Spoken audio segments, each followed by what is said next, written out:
இப்போ நிறையா பேர் ஃபேஸ் பண்ணுற ஒரு இஷ்யூ என்னென்னு அப்படின்னு பார்த்துக்கிட்டிங்கன்னா ஸ்ட்ரெஸ். ஸோ அந்த ஸ்ட்ரெஸ்ஸுங்கிறது அவங்கவுங்க லைஃப்பில் the name it differently. Mental health வேணும், மென்டல் பீஸ் வேணும், டிப்ரெஷனில் இருக்கேன், ஸ்ட்ரெஸ்ஸில் இருக்கேன். உங்களோட மைண்ட் உங்களோட ஃப்ரெண்டாகவும் இருக்கும், உங்களோட மைண்ட் உங்களோட எனிமியாகவும் இருக்கும். ஸோ இதுக்கு என்ன அர்த்தம் அப்படின்னு பார்த்துக்கிட்டிங்கன்னா, நீங்கள் என்ன நினைக்கிறீங்களோ அந்த தாட்ஸ் தான் உங்களை. ஸோ இங்கே எமோஷ்னல் ஸ்டெபிலிட்டி அப்படிங்கிறது நிறையா பேர் என்ன தப்பாக புரிஞ்சுக்கிறாங்க அப்படின்னா, அவங்களோட ஃபீலிங்ஸை ஃபுல்லாக சப்ரெஸ் பண்ணி வச்சுக்கிறது, ஆர் அவங்க ஃபீலிங்ஸை வெளியில் காட்டாமல் இருக்கிறது தான் எமோஷ்னல் ஸ்டெபிலிட்டி அப்படிங்கிறத நினைக்கிறாங்க. But actually master your senses அப்படிங்கும்போது அஃப்கோர்ஸ் நம்மளோட எல்லா சென்ஸ் ஆர்கன்ஸும், ஃபார் எக்ஸாம்பிள் டச்சாக இருக்கட்டும், நம்ம பார்க்குறதா இருக்கட்டும், நம்மளோட டேஸ்ட் பட்ஸாக இருக்கட்டும், நம்ம என்ன கேட்குறோம், ஸோ இந்த சென்சஸ் எல்லாமே.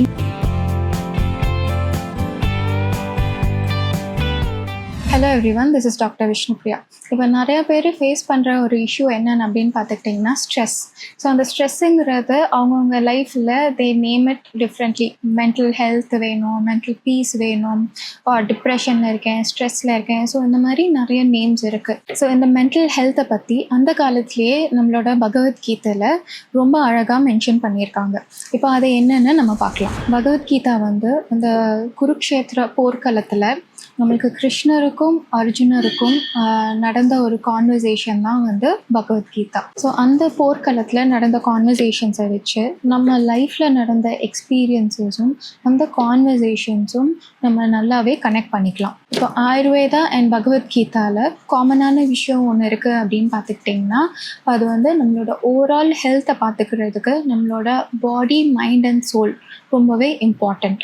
ஸோ அப்படி நம்மளோட மென்டல் ஹெல்த்தை பார்த்துக்கிறதுக்கு ஆயுர்வேதாவும் சரி, நம்மளோட பகவத்கீதாவும் சரி ரொம்பவே ஹெல்ப் பண்ணும். அப்படி நம்மளோட பகவத்கீதையிலேருந்து எடுத்துக்கிற ஃபர்ஸ்ட் லெசன் அப்படின்னு பார்த்துக்கிட்டிங்கன்னா, accept what you cannot control. அப்படின்னா நம்மளால் என்ன கண்ட்ரோல் பண்ண முடியாதோ அது நம்ம லைஃப்பில் கண்டிப்பாக அக்செப்ட் பண்ணி தான் ஆகணும். ஃபார் எக்ஸாம்பிள், நம்ம என்ன விஷயம் வேணால் பண்ணலாம், லைக் என்ன ஆக்ஷன்ஸ் வேணால் நம்ம பண்ணிகிட்டு இருக்கலாம் ஆன் டே டு டே லைஃப்பில். ஃப்யூச்சரில் அந்த ஆக்ஷன்ஸ்க்கு என்ன ரிசல்ட் வருங்கிறத நம்ம எதிர்பார்த்துட்டே உட்காந்துருந்தோம்னா அங்கே நம்மளோட மென்டல் ஹெல்த் கண்டிப்பாகவே ரொம்ப ஸ்ட்ரெஸ்ஃபுல்லாகிடும். செகண்ட் லைஃப் லெசன் அப்படின்னு பார்த்துக்கிட்டிங்கன்னா, உங்களோட மைண்ட் உங்களோட ஃப்ரெண்டாகவும் இருக்கும், உங்களோட மைண்ட் உங்களோட எனிமியாகவும் இருக்கும். ஸோ இதுக்கு என்ன அர்த்தம் அப்படின்னு பார்த்துக்கிட்டிங்கன்னா, நீங்கள் என்ன நினைக்கிறீங்களோ அந்த தாட்ஸ் தான் உங்களை ஷேப் பண்ணும். சே ஃபார் எக்ஸாம்பிள், நீங்கள் எவ்ரிடே ஒரு கிராட்டிடியூடோட நீங்கள் உங்களோட டேயை ஸ்டார்ட் பண்ணுறீங்க. ஓகே, நான் நல்லா பெர்ஃபார்ம் பண்ணிகிட்ருக்கேன் அப்படின்ட்டு ஒரு கிராட்டிடியூட் வச்சுட்டு, ஒரு பாசிட்டிவ் தாட்ஸ் வச்சுட்டு உங்களோட டேயை ஸ்டார்ட் பண்ணிங்கன்னா அதுக்கு தகுந்த மாதிரி உங்களோட மைண்ட் ஆக்ட் பண்ணும். Are you keep degrading your self, என்னால் இது பண்ண முடியாது, this is not going to happen in my life, அந்த மாதிரி ஒரு தாட்ஸ் வச்சுருந்தீங்கன்னா then your mind will act accordingly. Third life lesson என்னென்னு பார்த்துக்கிட்டிங்கன்னா, emotional balance is your true strength. So இங்கே எமோஷ்னல் ஸ்டெபிலிட்டி அப்படிங்கிறது நிறையா பேர் என்ன தப்பாக புரிஞ்சுக்கிறாங்க அப்படின்னா, அவங்களோட ஃபீலிங்ஸை ஃபுல்லாக சப்ரெஸ் பண்ணி வச்சுக்கிறது, ஆர் அவங்க ஃபீலிங்ஸை வெளியில் காட்டாமல் இருக்கிறது தான் எமோஷ்னல் ஸ்டெபிலிட்டி அப்படிங்கிறத நினைக்கிறாங்க. பட் ஆக்சுவலி அது கிடையாது. எமோஷ்னல் ஸ்டெபிலிட்டி அப்படிங்கிறது நம்மளுக்கு என்ன ஆக்ஷன்ஸ் நம்மளை சுற்றி நடந்தாலும் வைஸாக திங்க் பண்ணி அதுக்கு தகுந்த மாதிரி நம்ம ரியாக்ட் பண்ணுறது தான் எமோஷ்னல் ஸ்டெபிலிட்டி. ஃபார் எக்ஸாம்பிள், உங்கள் லைஃப்பில் ஏதாச்சும் ஒரு நல்ல விஷயம் நடக்குது, ஆர் நீங்கள் ஒரு கிரேட் ஹைட்ஸ்க்கு போகிறீங்க. ஸோ அந்த மாதிரி டைமில் ரொம்ப ஹைப்பராகி சந்தோஷமாகி அப்படியும் ரியாக்ட் பண்ண வேண்டாம். At the same time when you are at your lows, or ரொம்ப டிப்ரெஷனில் இருக்கீங்க, ஸ்ட்ரெஸ்ஸில் இருக்கீங்க, ஆர் உங்கள் லைஃப்பில் ஏதாச்சும் ஒரு கஷ்டம் கோ த்ரூ பண்ணுறீங்க அப்படின்னா அப்போது அது ரொம்ப சோகமாகவும் நீங்கள் எடுத்துக்க வேண்டாம். ஸோ ரெண்டு சைடும் நல்ல வைஸாக திங்க் பண்ணி அதுக்கு தகுந்த மாதிரி நீங்கள் ரியாக்ட் பண்ணிக்கிட்டிங்கன்னா, ஸோ அந்த எமோஷ்னல் ஸ்டேபிளாக இருக்கும்போது உங்களுக்கு இந்த ஸ்ட்ரெஸ்ஸுங்கிற ஃபேக்டர் உங்களுக்கு ரொம்ப இம்பேக்ட் பண்ணாது. ஃபோர்த் லைஃப் லெசன் அப்படின்னு பார்த்துக்கிட்டிங்கன்னா, மாஸ்டர் யோர் சென்சஸ் அப்படிங்கும்போது அஃப்கோர்ஸ் நம்மளோட எல்லா சென்ஸ் ஆர்கன்ஸும், ஃபார் எக்ஸாம்பிள் டச்சாக இருக்கட்டும், நம்ம பார்க்குறதா இருக்கட்டும், நம்மளோட டேஸ்ட் பட்ஸாக இருக்கட்டும், நம்ம என்ன கேட்குறோம், ஸோ இந்த சென்சஸ் எல்லாமே நம்மளோட செல்ஃப் கண்ட்ரோலில் வச்சுக்கிட்டா மோஸ்ட் ஆஃப் த ப்ராப்ளம்ஸ் உங்களுக்கு இருக்காது. For example, unnecessary screen time, like ரொம்ப நேரம் உங்கள் ஸ்க்ரீனை நீங்கள் ஸ்க்ரால் பண்ணிகிட்டே இருக்கிறது, தூங்காமல் நீங்கள் ஃபுல்லாக மொபைலில் டைம் ஸ்பெண்ட் பண்ணிகிட்டு இருக்கிறது, which is you are not controlling your sense organ. So அது உங்களோட கண்ட்ரோலில் நீங்கள் வச்சுக்கும் போது அந்த ஒரு ஸ்ட்ரெஸ் உங்களுக்கு இருக்காது. 5th லைஃப் லெசன் அப்படின்னு பார்த்துக்கிட்டிங்கன்னா லிவ் வித் பர்பஸ்.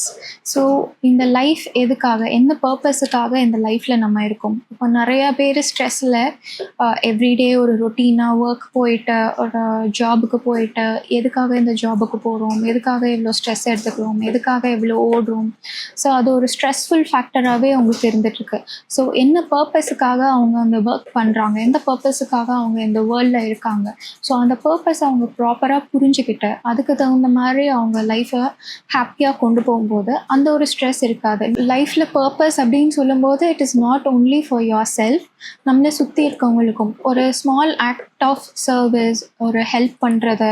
ஸோ இதுவும் இஸ் ஒன் லைஃப் பர்பஸ் தான். ஸோ இதெல்லாம் நம்ம பகவத்கீதையில் இருக்க பேசிக் லைஃப் லெசன்ஸ். ஸோ ஆயுர்வேதாவில் நான் சொன்ன மாதிரி ஒரு ஹெல்த்தி லைஃப் ஸ்டைல் மெயின்டைன் பண்ணுறதுக்கு including your body, mind and soul, first வந்து நீங்கள் ஃபாலோ பண்ண வேண்டியது ஒரு டெய்லி ரெஜிமெண்ட். ஒரு ப்ராப்பர் டெய்லி ரெஜிமெண்ட் கன்சிஸ்டண்ட்டாக நீங்கள் ஃபாலோ பண்ணும்போது அது வந்து நீங்கள் அச்சீவ் பண்ணலாம்.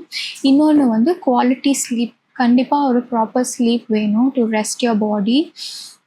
அந்த ஸ்லீப் இருக்கும்போது உங்கள் பாடியும் ரெஜுவினேட் ஆகும், உங்கள் மைண்டும் ரெஜுவினேட் ஆகும். இன்னொன்று வந்து proper and healthy food, freshly cooked food and healthy food எடுக்கும்போது உங்கள் பாடிக்கு தேவையான நியூட்ரிஷன்ஸும் கிடைக்கும், ப்ளஸ் உங்களோட மைண்ட் திங்கிங் கெப்பாசிட்டியும் நல்லாவே இம்ப்ரூவ் ஆகும். அனதர் இம்பார்ட்டண்ட்டான ஒரு விஷயம் நம்ம டெய்லி ரொட்டீனில் ஃபாலோ பண்ண வேண்டியது யோகா அண்ட் மெடிடேஷன். இது ரொம்பவே உங்கள் மைண்டை வந்து ஸ்டெடியாக வைக்கிறதுக்கு ஹெல்ப் பண்ணும். ப்ளஸ் ஃபார் யுவர் ஹெல்த் அப்படின்னு சொல்லும்போது yoga, following asanas everyday, and அது கூட கொஞ்சம் வெளியில் போயிட்டு நேச்சர் கூட டைம் ஸ்பெண்ட் பண்ணுறது கூட ரொம்பவே இம்பார்ட்டன்ட். ஸோ இந்த ஹேபிட்ஸ் எல்லாமே டெய்லியும் ஃபாலோ பண்ணிட்டு வாங்க for better mental health. So இந்த விஷயங்கள்லாம் ஃபாலோ பண்ணும்போது கண்டிப்பாக உங்களுக்கு ஒரு ஹெல்த் கேர் ப்ரொஃபஷனல் வந்து தேவையே கிடையாது உங்களுக்கு ரீப்ளேஸ் பண்ணுறதுக்கு. இதை ஃபாலோ பண்ணாலே உங்களுக்கு போதும். அதை தாண்டி சில பேர் நிஜமாகவே கஷ்டப்பட்டுட்டு இருப்பாங்க to maintain their mental health. So அப்படி கண்டிப்பாக உங்களுக்கு ஹெல்ப் வேணும் அப்படின்னா நான் டிஸ்கிரிப்ஷனில் என்னோட காண்டாக்ட் டீட்டெயில்ஸ் தரேன். கண்டிப்பாக நீங்கள் ஒரு பர்சனலைஸ் கன்சல்டேஷன் எடுத்துக்கலாம் என்கிட்ட. ஹெல்த் ரிலேட்டடாக வேறு ஏதாச்சும் உங்களுக்கு டவுட்ஸ் இருந்துச்சுன்னா கமெண்ட் செக்ஷனில் கமெண்ட் பண்ணுங்கள், நான் உங்களுக்கு அப்டேட் பண்ணுறேன். தேங்க்யூ.